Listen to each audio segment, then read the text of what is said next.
In the small, impoverished village of Asan, South Korea, during the 1920s, a boy named Chung Ju-yung was born into a family of farmers. The family struggled to make ends meet, their days filled with toil and nights spent dreaming of a better future. But Ju-yung, the eldest of 7 children, was no ordinary boy. From an early age, he carried an unshakable determination and a fierce belief that he could break free from the cycle of poverty. Ju-young's father wanted him to remain a farmer, but the young boy had no intention of spending his life bent over rice paddies. Every morning, as he hauled water from the well and tended to the oxen, he imagined a life where he could build something enduring, something that could lift his family out of hardship. One day, while walking to the village market, Ju-yung saw a black automobile parked on the side of the road. The machine gleamed in the sunlight, and its owner, a wealthy merchant, stepped out wearing polished shoes and a tailored suit. For Ju-yung, the car was not just a marvel of technology, it was a symbol of a world beyond the boundaries of his village. "I will make cars like that one day," he whispered to himself. At 16, Ju-yung made his first attempt to leave the farm. With only a few coins in his pocket, he walked over 40 miles to the port city of Incheon, where he found work as a laborer in a rice mill. But his father tracked him down and dragged him back home, insisting that farming was his destiny. Undeterred, Ju-yung ran away 3 more times before his father finally relented. In Seoul, the bustling capital, Ju-yung apprenticed at a mechanic's shop. Though the work was grueling, he loved every moment of it. Fixing broken engines and assembling spare parts felt like a kind of magic, and he spent long nights studying how machines worked. By the time he turned 22, Ju-yung had saved enough money to open his first business, a small auto repair shop. However, the outbreak of World War II and the subsequent Japanese occupation of Korea threw the country into turmoil. His shop was confiscated, and Ju-yung was left with nothing. After the war ended in 1945, Korea was left devastated and divided.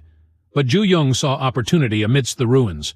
With a borrowed sum equivalent to $2,000, he founded the Hyundai Engineering and Construction Company in 1947.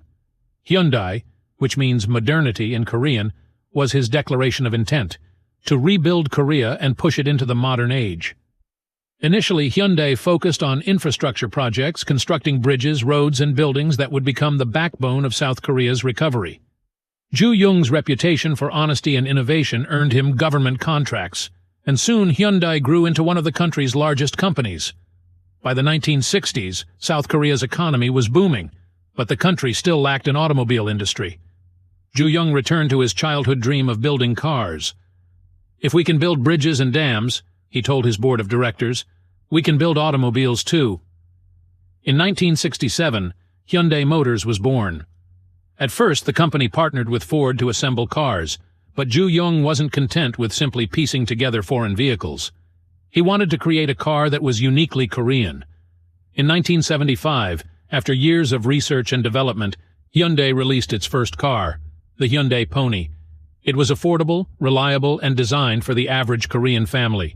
The Pony became a symbol of national pride and economic progress, selling not just in Korea, but also in export markets like Canada.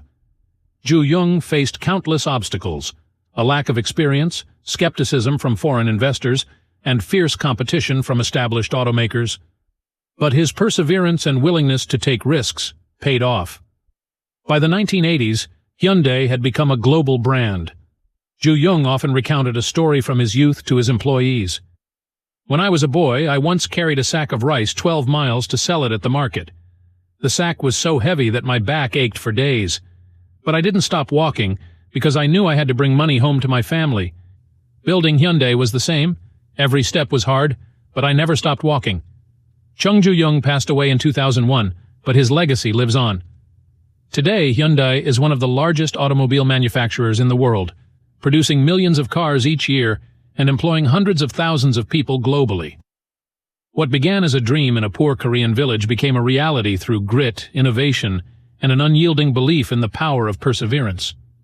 Ju-yung not only built cars, he built a brighter future for his country and proved that even the humblest beginnings can lead to extraordinary achievements.